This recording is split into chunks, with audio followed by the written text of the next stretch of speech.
Good afternoon, everybody, and welcome back to Robmotive. Today, I wanted to talk about what I think is the perfect Toyota Tacoma wheel, tire, and lift setup.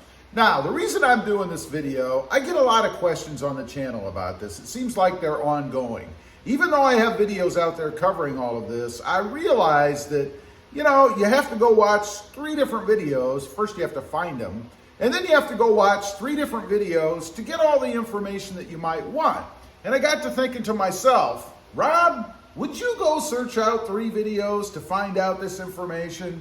No, I probably wouldn't. I'd go to a video like this so that I could have it all in one place and save myself a little bit of viewing time. So that's what I'm gonna do. Now, I say this is the perfect setup. It's the perfect setup, in my opinion, for daily driver needs. In other words, you can have those cool looking wheels, the bigger, more aggressive tires, and a bit of a lift, and still be able to drive the truck every day without being thrown all over the place or destroying your ride quality, or even causing more expensive problems because you've gone higher and put stress on other parts, which I had happen myself. I actually blew a UV axle boot because I had a really bad angle. So let's get into it. We're gonna start off, and I did go through and I watched those 3 videos myself, my old videos, so that I could give you guys the right information. I didn't want to rely on my memory, which isn't as good as it used to be. So let's start off. Wheels. And I'll put pictures of these things up as I go. Really, it's just the wheels and the tires. You can't really see the lift. But wheels. I have Black Rhino Stadium matte bronze wheels. Now, you can go with different colors. These particular wheels are available in different colors or finishes. I just took a leap. I thought, I've never had this color before. I've never really had any color other than black. But I thought they would look really cool on the truck. And as it turns out, the matte bronze looks awesome with the magnetic gray metallic. Would also look good with black, red, maybe even blue, some of the other colors. So, as far as size-wise, what everybody wants to know, these are 16 by 8s with a -10 offset. And I did that offset because I wanted a little bit of wheel poke. I didn't want the wheels, or the tires, I should say, to be right in line with the fenders. I wanted it to stick out a little bit. And that's what I've got. I think it looks really cool. It's not so far that it looks absurd or obnoxious, but it gives me that more aggressive look that I want. Black lug nuts. This is all a matter of preference. You probably know if you watch the channel, I'm not a big chrome guy. So I went with black lug nuts. By the way, if you have chrome and you don't want to go spend the 60 bucks and hassle with putting new ones on, there is a company out there where you can buy covers to put over. I did that on I think it was on my Tundra, and I think I did it on a Jeep Gladiator as well. So those are available if you want to make a quick change, and they work really well. They're also available in a bunch of different colors, by the way. Tires. Let's talk about tires. I wanted to try something different with this truck, and I wanted to go with tires that a lot of people have, something that a lot of people say they like. So I went with the BF Goodrich KO2s.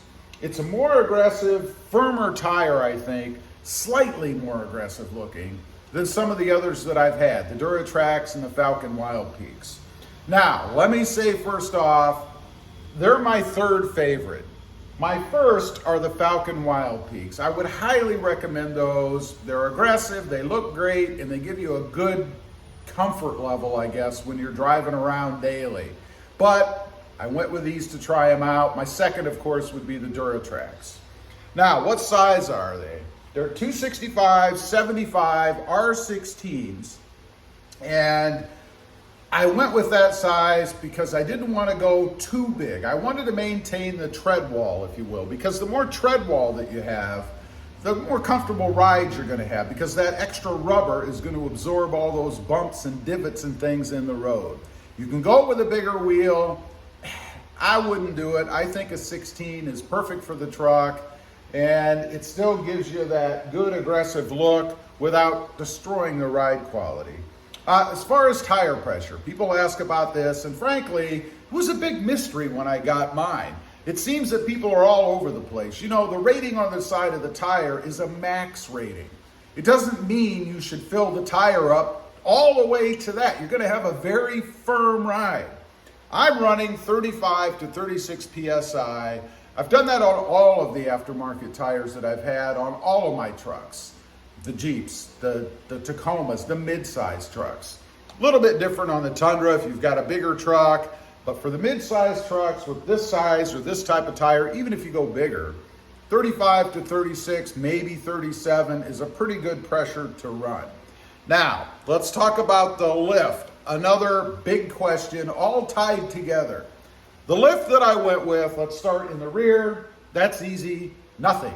I left the rear stock. I didn't touch it, I didn't change anything. No extra leaves, no different shocks, no blocks, no spacers, no coil, nothing back there. In the front, this is where I made my difference. And my goal in doing this was to level out the truck. The Tacoma comes with a rake, if you didn't know. It points down.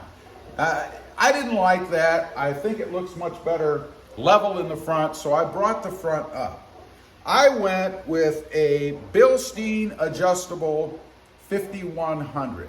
And that's all that I did. I only replaced the shocks, not the coils, the springs, no spacers, blocks, anything like that. Now, these are adjustable. I will caution you, they are not adjustable once they're installed easily. You have to go ahead and basically take everything apart, change the ring underneath there to adjust them. So don't think that you can get these, and if you don't like the height that you have, you can just get under there and easily adjust them. Doesn't work that way. Now, the different levels you can go with. There are 4 settings, and I could be a little off. I think these are the right settings. First is stock. You can just go with a stock setting. In other words, it'll be the same height that you had. I don't know why you'd put them on if you're going to do that. Maybe if you're replacing your shocks, that's an option. I don't know. Next up is 0.65. And by the way, this is a ring that changes on the shock itself. There's markings on there that show the different levels you can go to. 0.65 is next. To me, and this would be a height adjustment of 0.65, this is in inches. That's not enough. If you're only going to go up half an inch, why even spend the money and mess with it? Next up is 1.1. And finally, 2.75 is the max. So you can go up 2.75, 2 3/4 inches. Now, I went with 1.1, and I did that for a couple of reasons. One is that I was looking to level the truck. By going with 1.1, I achieved that, and I took into account the weight that I was adding to the rear. I added a sport bar, it's about 100 pounds or so I knew that was gonna push the rear down a little bit, so I didn't have to go quite as high in the front to level it out, right? Secondly, I didn't wanna max out the shock. You know, even though they're adjustable, I think you always have to hit somewhere in the middle. You don't wanna be all the way so that now you're reducing the travel and you're gonna have a rougher ride, and you don't wanna be all the way down because again, why waste the money if you're not gonna do anything? Just put a normal shock on it and be done with it. Anyway, that is the Tacoma wheel, tire, and lift setup that I have. I'm putting this all in one place so anybody who's looking out there could just go here and know what my setup is. I think it's ideal, I love it. One more word of caution, I guess. On the front corner, and this is on the driver's side right there, I did have a little bit of a rub, even with this setup. It was right on the edge, right in the front of the inner fender area. I actually had to heat that up and push it in about half an inch or something like that. Took care of it, it's gone. And the only time I had that rub was when I was fully turned one way or the other, and it would hit if I was going over a bump, like something deep out of my driveway. It's gone now, it's no issue. No cutting, no chopping, nothing extra, pretty simple thing to do. And I know not everybody has. Anyway, leave a comment. Let me know what you think. Do you have this same setup or what are you considering? I'd be curious to know. Also, real quick, I do have 2 additional channels. Robmotive Project Cars right now about the Mercedes-Benz. Lots of mods and things I'm doing to that. You might see something right now that I've done recently. Also, Robmotive JT, all about the Jeep Gladiator. Check them out, and if you're interested, please consider subscribing. Thanks for watching, and don't forget to click the subscribe button here. Stay safe out there. Bye.